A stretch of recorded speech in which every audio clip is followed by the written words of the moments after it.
Kiran Chetry, no relief in sight here at home for homeowners. There are new numbers showing just how weak the housing market is, and even more troubling, analysts say that we may have not hit bottom yet.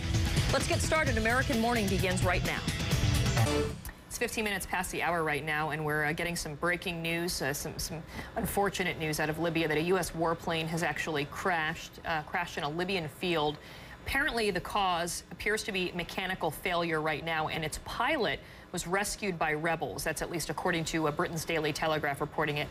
Again, the plane that went down, an F-15E Eagle, and again, it appears to be mechanical failure that... What some said would happen. Had to expect it. You have to expect this kind of thing to happen, but in a place where we don't have, in this case, we have reports that he's been rescued by the rebel forces. That would be good news, but this is... Clearly, this is part of the risk of applying this. U.S. ground presence in Libya. No, that's not not where I'm going with this. There will be ground forces that are there in Libya. And they are there. And what is the end game for the United States? The president says, yes, as far as supporting the rebels, it's only about protecting civilians. Let me get above my pay grade and into the strategic and political realm here. Again, this breaking news that just came out that this F-15 had suffered mechanical failure, went down in Libya. What we're hearing right now, and tell me if it's different because this is just coming in, is that it looks like he was rescued by rebel forces. But are we prepared, and is the nation sufficiently prepared for this to go a different direction? I mean, it's very easy to say 80, missions were flown, tomahawks were hit, targets were hit, and there's been no deaths of either our forces or civilians. To date, it's very antiseptic, isn't it? Now all of a sudden you get a human face in there. You've got Gaddafi's hands. Then what do we do?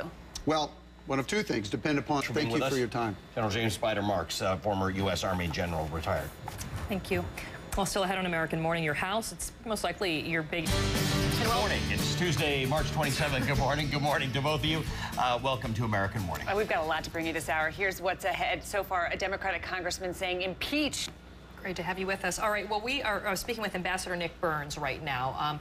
We'd like to bring you in as you hear this breaking. We're following a lot of breaking news, including the latest from Japan this morning, a major setback at the crippled Daiichi nuclear plant. Good morning, I'm Kiran Chetry. Power officials just announcing there is more damage to reactors 1 and 2 than they originally thought, especially in reactor 2, where the Tokyo Electric and Power Company says the pump and motor now have to be replaced because they've been damaged beyond repair by seawater. We're also getting an update, unfortunately, on the number of dead in Japan. So do we know who these rebels are, and do we know who would be able to fill the power vacuum if Gaddafi were to go or be dispersed? New developments this morning out of Japan. A 6.6 magnitude earthquake has rocked the east coast city, Honshu, Japan. It is the third strong earthquake. 2 U.S. service members are now off Libyan soil safely in U.S. military hands this morning after their F-15 went down earlier. This as the campaign to stop Libyan leader Muammar Gaddafi continues. The head of U.S. forces in Libya saying the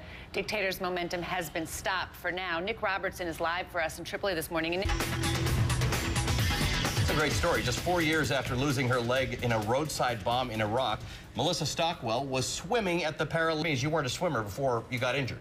No, I wasn't a swimmer. I found it real easy to... One leg too? I did. Yeah, I learned to ski and was a little wobbly. About how this happened, how you became injured. This was in 2004. You were a second lieutenant. Yep. And like is so often is the case, you were hit with a roadside bomb in a Humvee. Swimming. You're a triathlete. I mean, just doing the swimming on its own is grueling. But you run, you do the whole package. What is it about triathlons and about being a triathlete that drives you? And what have you found about yourself? You can share a link with your family and friends, and for every like and every share, the Hartford will donate $1. Is your goal the exhibition games in 2012, but then you're also looking ahead to Rio 2016. What would that be like for you to be able to get out there? Yeah, it'd be incredible. I mean, para-triathlon... For medal, you also won a Purple Heart and a bronze star for bravery. It's remarkable. You lose a leg.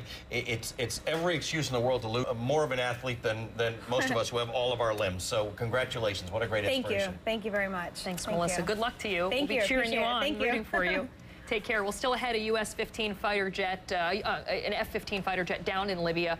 The crew members were rescued. We have a live report now from the Pentagon. New details this morning on exactly what happened. And we've also got for you Donald Trump's land deal.